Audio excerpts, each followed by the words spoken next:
Friends, welcome back to your channel. तो AIIMS BSc nursing, KGMU BSc nursing, SGPGI BSc nursing, रूस BSc nursing या PGI Rohtak की nursing की अगर आप तैयारी कर रहे हैं तो ये परफेक्ट वीडियो है आपके लिए। केमिस्ट्री की पूरी सीरीज हम चलाने जा रहे हैं और सब्जेक्ट की हमारी चल रही है। और केमिस्ट्री के पीछे के वीडियो देखने हैं तो ऊपर लिंक में डिस्क्रिप्शन आ रहा है, क्लिक करके अभी तक के सभी वीडियोस देख सकते हैं। सॉलिड केमिस्ट्री हमारा टॉपिक है। सॉलिड केमिस्ट्री के सारे कॉन्सेप्ट्स बेस हमने एक्सप्लेन किया। हमारा ऑब्जेक्टिव है कि अगर सॉलिड केमिस्ट्री से कोई भी क्वेश्चन आता है तो आप उसको पूरी तरीके से सॉल्व कर सके। कॉन्सेप्ट समझा के हम पूरा क्वेश्चन सॉल्व कराते हैं। तो आइए चलते सीधे वीडियो की तरफ, देखते हैं question number 1। Question number 1 start करने से पहले हम जरूर कहेंगे हमारे चैनल को सब्सक्राइब कर दीजिए और हमारे वीडियोस के साथ बने रहिए, क्योंकि ऐसे ही वीडियो हम आपको लगातार देने वाले हैं। तो क्वेश्चन है, solid state is denser then liquid and gaseous state of the same substance. मतलब ये कह रहे हैं कि सॉलिड स्टेट ज्यादा डेंस होता है लिक्विड से और लिक्विड होता है ज्यादा डेंस किससे? गैस से। लेकिन एक एक्सेप्शन है, which of the following is an exception to this rule. इस रूल का एक एक्सेप्शन है, वो क्या है? क्या वो मरकरी है, carbon dioxide, solid carbon dioxide, dry ice है कि NaCl है? ठीक है, तो आपको क्वेश्चन समझ में आया। क्वेश्चन ये कह रहा है कि जो डेंसिटी होती है मटेरियल की, डेंसिटी, ठीक है, ये कह रहा है कि सॉलिड की सबसे ज्यादा होती है, बात सही है। उसके बाद होती है लिक्विड की डेंसिटी, ठीक है, क्योंकि ज्यादा क्लोजली पैक्ड होते हैं सॉलिड, फिर लिक्विड होते हैं, और उसके बाद गैस होती है। लेकिन इसमें एक एक्सेप्शन है, जहां ये पाया जा रहा है कि सॉलिड की डेंसिटी जो है वो कम है लिक्विड के मुकाबले। तो वो कौन सा है? ठीक है, तो इसमें जो ऑप्शन दिया हुआ है मरकरी, कार्बन डाइऑक्साइड, आइस और NaCl, इसका सही आंसर है आइस। तो इसका मतलब क्या हुआ? इसका मतलब हुआ, देखिए, आइस है और वाटर दो चीजें होती हैं, ठीक है, दोनों ही पानी है। ठीक है, अब डेंसिटी, क्योंकि आइस क्या है? सॉलिड है, और वाटर क्या है? लिक्विड है। तो इसके हिसाब से आइस की डेंसिटी जो है सॉलिड स्टेट के होने की वजह से ज्यादा होनी चाहिए वाटर से, लेकिन ऐसा होता नहीं है। होता क्या है, जो आइस होती है और वाटर होती है, तो डेंसिटी की अगर बात करें तो वाटर की डेंसिटी ज्यादा होती है आइस के मुकाबले। ठीक है, तो वाटर ज्यादा डेंस होता है आइस के मुकाबले। ऐसा क्यों होता है? ऐसा इस वजह से होता है क्योंकि वाटर में 3 हाइड्रोजन बॉन्ड्स बनते हैं दूसरे हाइड्रोजन बॉन्ड से। ठीक है, तो एक वाटर मॉलिक्यूल जो है 3 हाइड्रोजन बॉन्ड बनाता है दूसरे वाटर मॉलिक्यूल से। तो उसमें क्या होता है कि इसकी वजह से डिसऑर्गेनाइज रहता है स्ट्रक्चर। क्या रहता है? डिसऑर्गेनाइज्ड। ठीक है, कई क्वेश्चंस बन रहे हैं कि इसलिए मैं पूरा समझा रहा हूं। क्या होता है? डिसऑर्गेनाइज होता है। इसकी वजह से क्या होता है? ये स्क्वीज हो जाता है स्ट्रक्चर। स्क्वीज होने की वजह से क्या होता है? इसकी जो डेंसिटी होती है वो ज्यादा हो जाती है। जबकि आइस में क्या होता है? 4 हाइड्रोजन बॉन्ड बनते हैं। 4 हाइड्रोजन बॉन्ड बनने की वजह से इसका स्ट्रक्चर ऑर्गेनाइज्ड और रेगुलर रहता है। क्या रहता है? ऑर्गेनाइज रहता है और रेगुलर। ठीक है, तो रेगुलर होने की वजह से इसकी कम हो जाती है। इसका मतलब क्या हुआ? एक बहुत अच्छा क्वेश्चन ही बनता है कि आइस ज्यादा डेंसर है कि वाटर? तो आइस को ज्यादा होना चाहिए, वाटर कम होना चाहिए। लेकिन इसमें एक्सेप्शन है, आइस की डेंसिटी जो है कम होती है और वाटर डेंसिटी ज्यादा होती है, क्योंकि वाटर का स्ट्रक्चर ज्यादा स्क्वीज रहता है और आइस का स्ट्रक्चर जो है ज्यादा फैला हुआ होता है। तो वॉल्यूम किसका ज्यादा होगा? वॉल्यूम आइस का ज्यादा होगा और वाटर का कम होगा। जिसका क्वेश्चन का मतलब यह हुआ कि नॉर्मल कंडीशन में सॉलिड की डेंसिटी ज्यादा है, फिर लिक्विड की है, फिर गैस की है। तो इसी हिसाब से आइस में भी आइस की डेंसिटी ज्यादा होनी चाहिए लिक्विड के मुकाबले।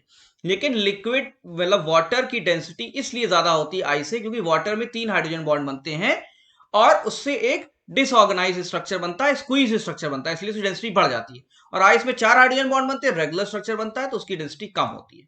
नंबर 2 समझिए क्या है। When a single substance can crystallize into 2 or more forms under different conditions। तो कह रहा है कोई एक सब्सटेंस है, कोई भी चीज है, ठीक है, जैसे इसका एग्जांपल मैं बता रहा हूं, एक कैल्साइट है।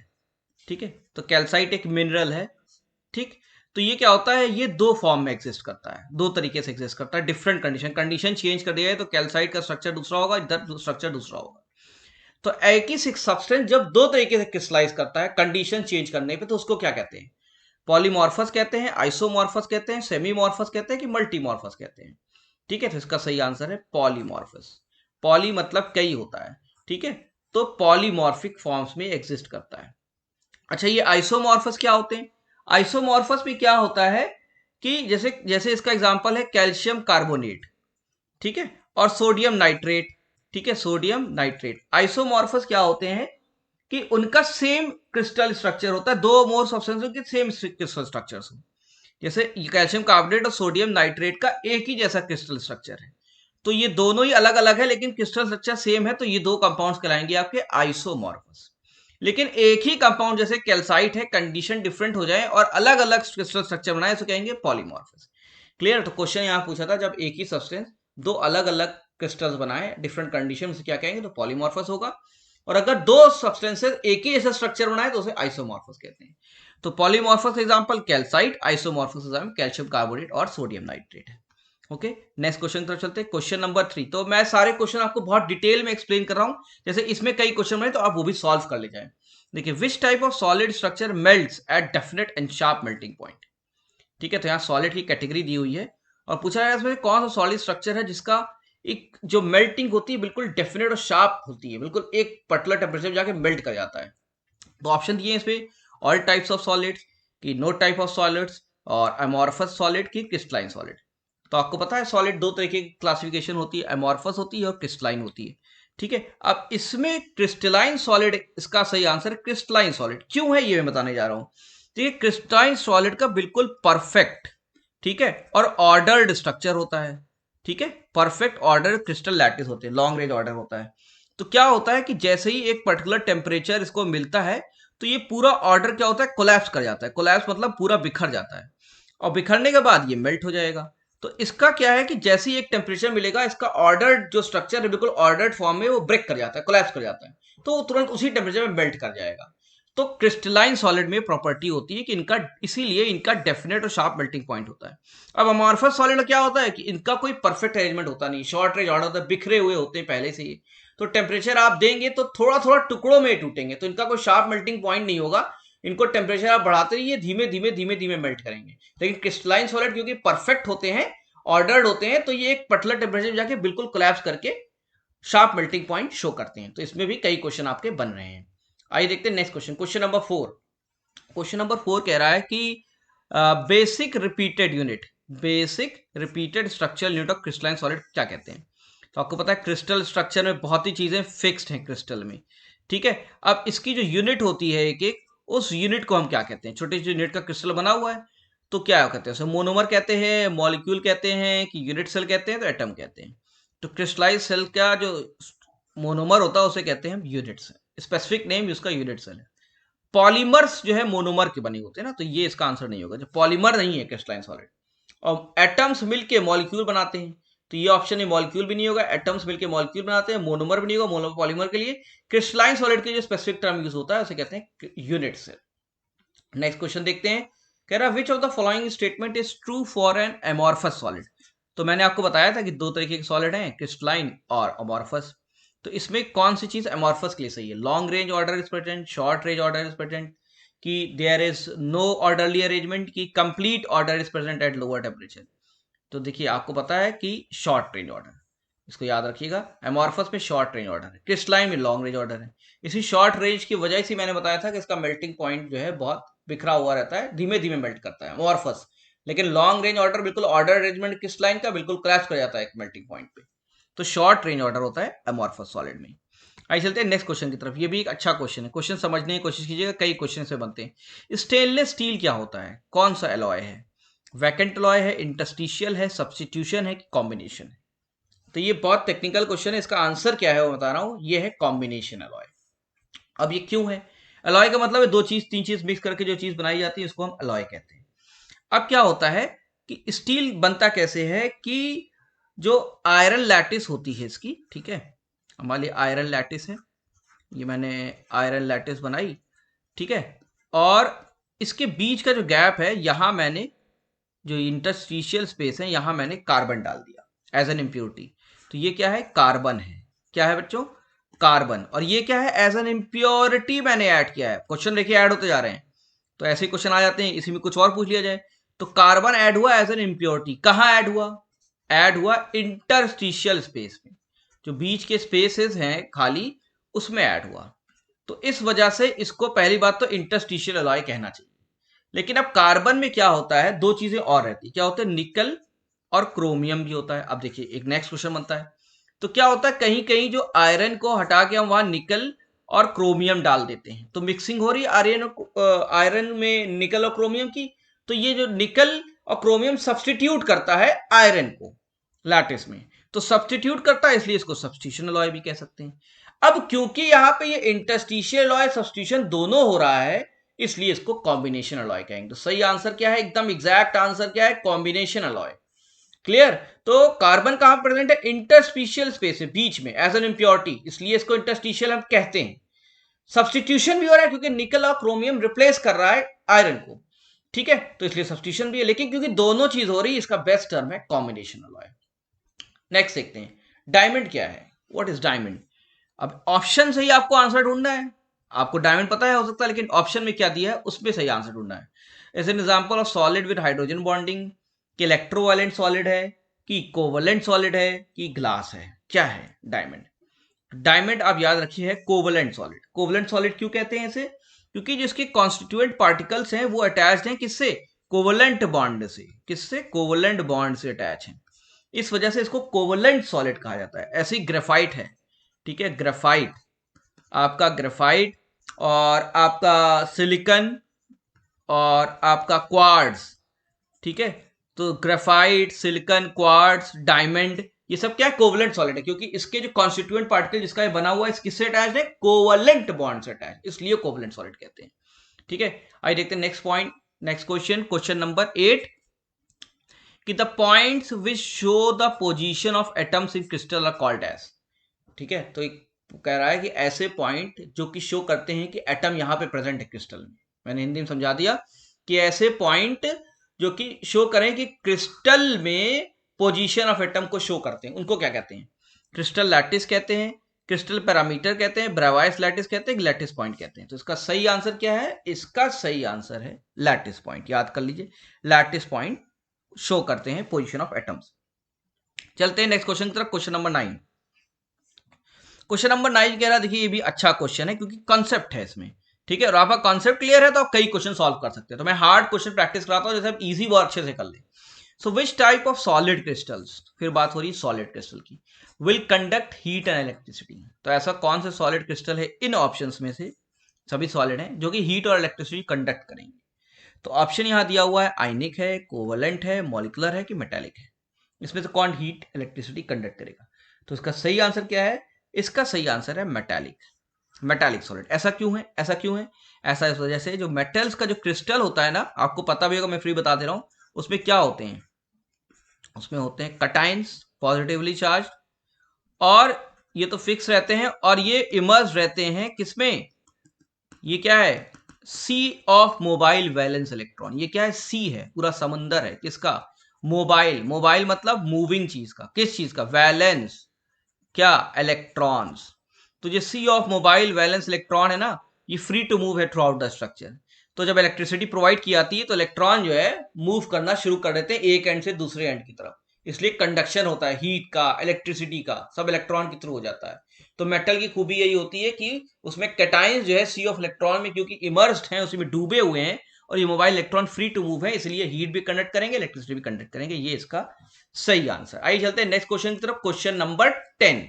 क्वेश्चन नंबर 10 देखिए बहुत इजी है, मैं आपको बता भी चुका हूं, आपको सिर्फ समझना है। इसमें कह रहा है कि सॉलिड्स आर क्लासिफाइड एज, बहुत इजी क्वेश्चन है ये, और ऐसे क्वेश्चन आने की चांसेस ज्यादा रहती हैं।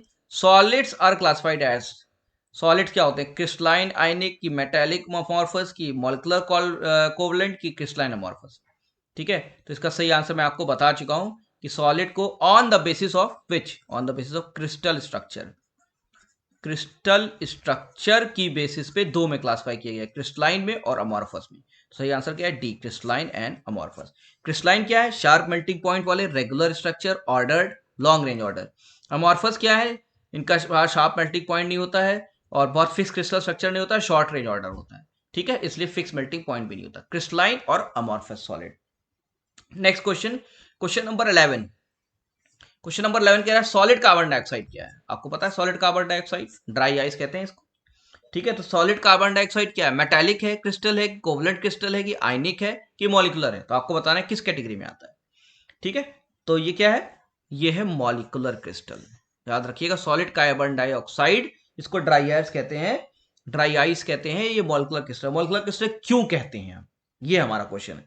इस वजह से कहते हैं कि इसके जो कॉन्स्टिट्यूएंट पार्टिकल्स है ना, जिसका ये बना हुआ है, वो क्या है, मॉलिक्यूल्स हैं।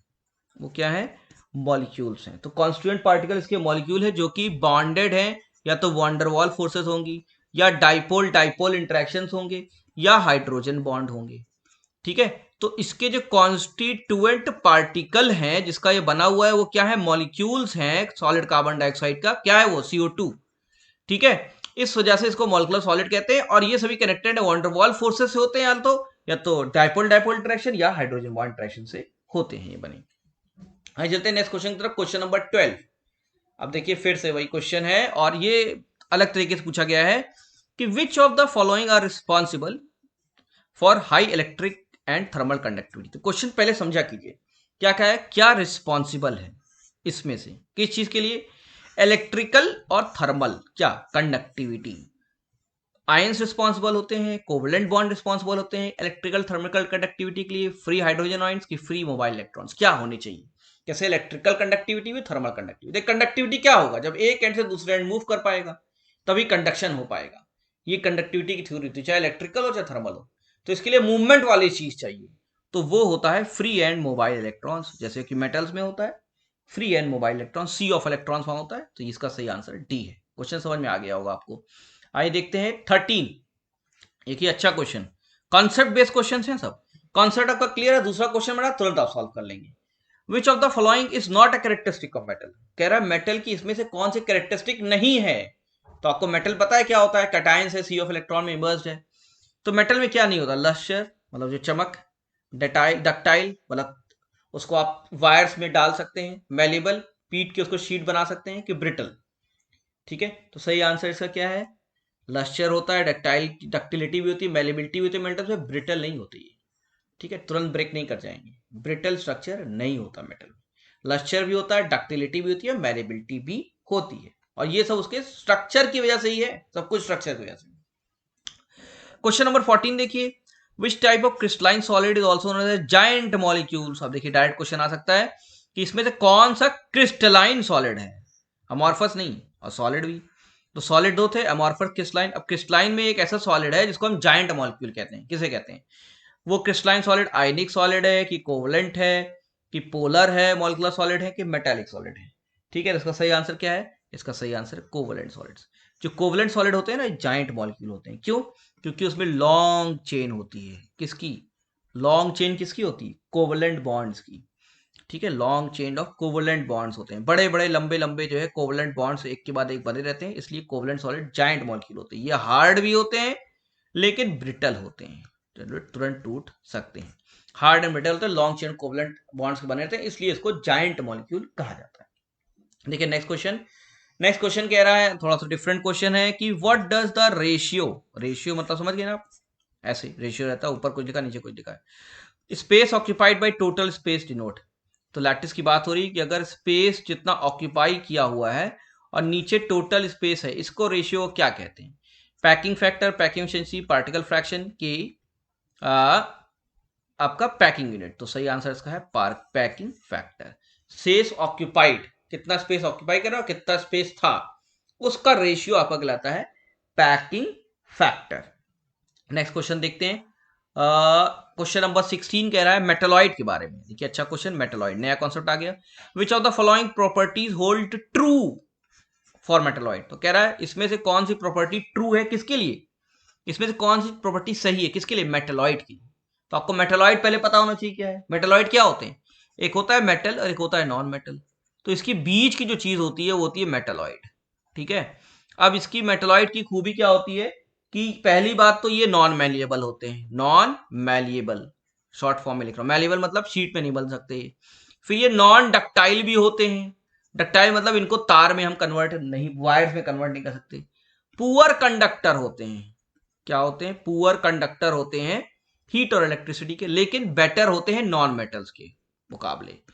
ठीक है, तो इसका मतलब क्या हुआ, ऑप्शन इसमें दिया हुआ है कि मेटलॉइड मैलिएबल होंगे, तो मैंने बताया ये मैलिएबल नहीं होंगे, ये मेटल की तरह शीट में कन्वर्ट नहीं हो सकते। डक्टाइल होंगे, नहीं होंगे, तार में नहीं कन्वर्ट कर सकते। नॉन ब्रिटल मतलब हार्ड होंगे, नहीं, ये ब्रिटल होते हैं, टूट सकते हैं। लेकिन poor conductor of heat and electricity होते हैं। तो ट्रू कंडीशन ये है।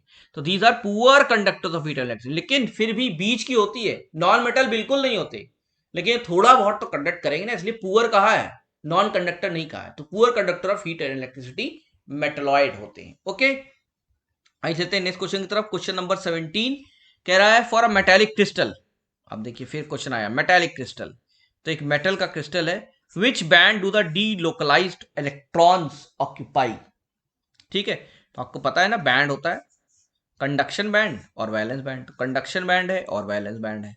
अब यहाँ मेटल की बात हो रही है, ठीक है, तो मेटल तो कंडक्शन करता ही है, तो उनके जो डीलोकलाइज इलेक्ट्रॉन है, जो सी ऑफ मोबाइल इलेक्ट्रॉन्स, वो कहाँ रहते हैं, कंडक्शन बैंड में होते हैं कि वैलेंस बैंड में होते हैं कि दोनों जगह होते हैं, ये आपसे पूछा जा रहा है। तो यहाँ पूछा है कंडक्शन बैंड में है, वैलेंस बैंड में, दोनों जगह में, कि डीलोकलाइज इलेक्ट्रॉन है ही नहीं, तो डीलोकलाइज तो होते हैं, तो ऑप्शन होगा ही नहीं। तो इसके जो इलेक्ट्रॉन्स होते हैं वो होते हैं कंडक्शन बैंड में, कंडक्शन बैंड में यहाँ पड़े रहते हैं, और इसी वजह से तुरंत ये कंडक्शन करता है। तो मेटल इसीलिए स्ट्रॉन्ग कंडक्टर क्योंकि इसके डीलोकलाइज इलेक्ट्रॉन कंडक्शन बैंड में प्रेजेंट है। ठीक, आइए देखते हैं नेक्स्ट क्वेश्चन उसी से रिलेटेड।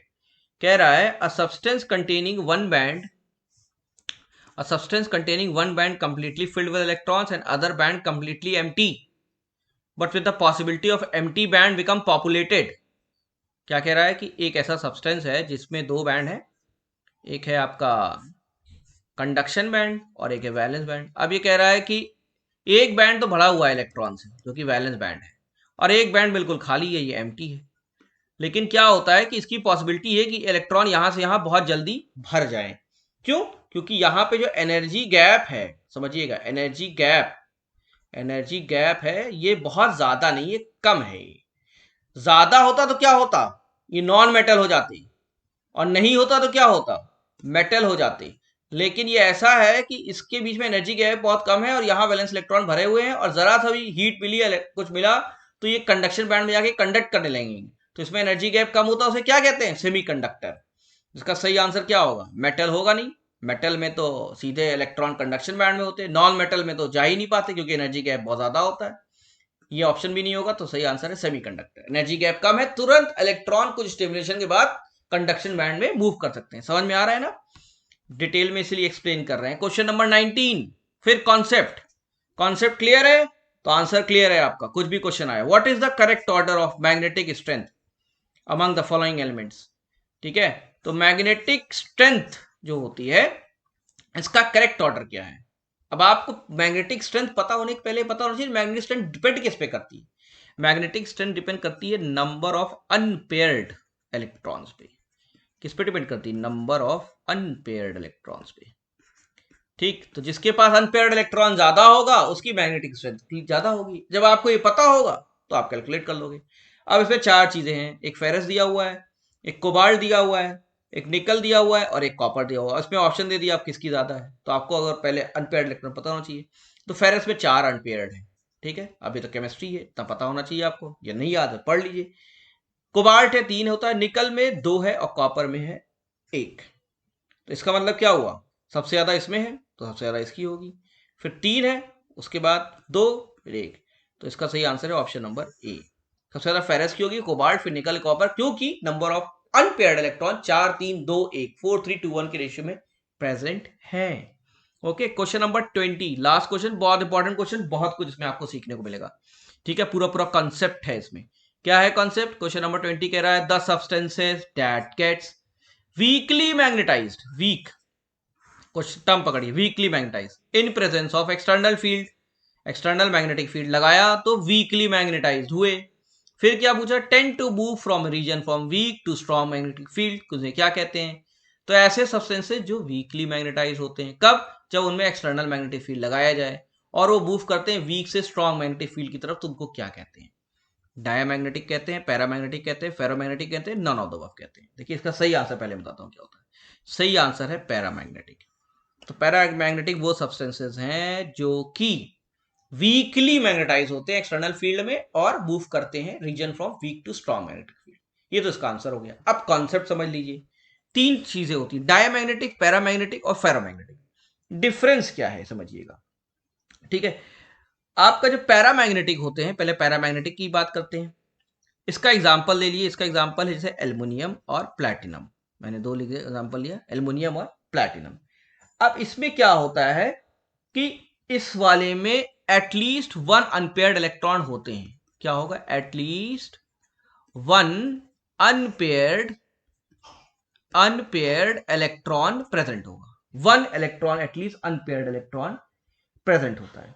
ठीक है, तो जब इन पे जब मैग्नेटिक फील्ड लगाई जाती है ना, क्या लगाएंगे? Magnetic field.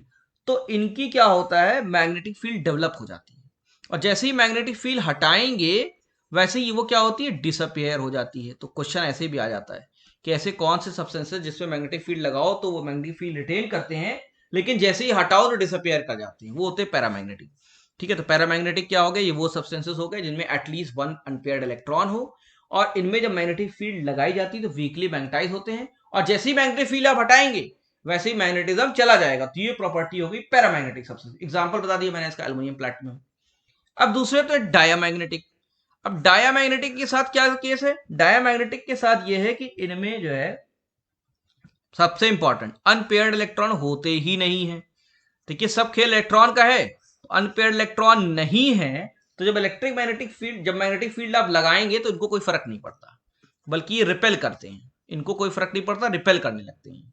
तो इसका एग्जाम्पल क्या है? सिल्वर और गोल्ड। जैसे सिल्वर और गोल्ड हो गए, अब इन लोग क्या हो, ये लोग रिपेल करते हैं। ठीक है, इनको कोई फर्क नहीं पड़ता क्योंकि अनपेयर्ड इलेक्ट्रॉन है नहीं। तो मैग्नेटिक फील्ड लगाओगे तो ये उल्टा भागेंगे, तो क्या होता है? ये ऑपोजिट डायरेक्शन में मूव करते हैं। तो एक क्वेश्चन हो गया कि ऑपोजिट डायरेक्शन मूव करते हैं, दूसरा रिपेल करते हैं, अनपेयर्ड इलेक्ट्रॉन होता नहीं, गोल्ड इसका एग्जांपल है, और इनको मैग्नेटिज्म नहीं डेवलप होता है, डायमैग्नेटिक है। पैरामैग्नेटिक बता दिया था। फेरोमैग्नेटिक क्या है? फेरोमैग्नेटिक में अनपेयर्ड इलेक्ट्रॉन बहुत है, जैसे आयरन है, निकल है, आयरन है और निकल है। इन पे जब मैग्नेटिक फील्ड लगती है ना तो ये स्ट्रांगली मैग्नेटाइज हो जाते हैं, और मैग्नेटिक फील्ड जब हटती है ना तो इनका मैग्नेटाइजेशन जाता नहीं है, जैसे पैरामैग्नेटिक में चला जाता था। तो फेरोमैग्नेटिक ऐसे हैं जिनका मैग्नेटिज्म रिटेन होता है मैग्नेटिक फील्ड हटाने के बाद भी, अब पैरामैग्नेटिक का मैग्नेटिज्म चला जाता है, लेकिन फेरोमैग्नेटिक में मैग्नेटिज्म रिटेन रहता है मैग्नेटिक फील्ड हटाने के बाद भी। और एक चीज फाइनल बता दूं कि फेरोमैग्नेटिक सब्सटेंसेस जो है ये पैरामैग्नेटिक में कन्वर्ट हो सकते हैं। कब? जब इनको हीट किया जाए, मतलब एक क्यूरी पॉइंट होता है, क्यूरी पॉइंट, ये क्वेश्चन याद कर लीजिए, क्यूरी पॉइंट। फिर से लिख दे रहा हूं मैं, यहां लिख देता हूं, क्यूरी पॉइंट होता है। ठीक है, क्यूरी पॉइंट होता है। क्यूरी पॉइंट पे पहुंचने के बाद कोई भी फेरोमैग्नेटिक सब्सटेंस, फेरोमैग्नेटिक, ये क्या हो जाता है? ये फेरोमैग्नेटिक कन्वर्ट हो जाता है पैरामैग्नेटिक में। ठीक है, तो एक क्वेश्चन हो गया, क्यूरी पॉइंट वो है, वो पॉइंट है जहां पे ferromagnetic temperature, ferromagnetic substance paramagnetic बन जाएगा। तो फेरोमैग्नेटिक स्ट्रांगली मैग्नेटिक होते हैं, पैरामैग्नेटिक वीकली मैग्नेटिक, और डायमैग्नेटिक होते ही नहीं मैग्नेटिक। ठीक है, तो ये है फ्रेंड्स हमारे आपके तक के क्वेश्चन, हम नेक्स्ट वीडियो तुरंत लाने वाले हैं। और हमारे चैनल से सब्सक्राइब कर लिए। कोई कंफ्यूजन है कमेंट बॉक्स में जरूर लिखिए, हम चाहते हैं आपसे डिस्कशन हमारा होता रहे। Best of luck for all examination. Subscribe कर लिए। थैंक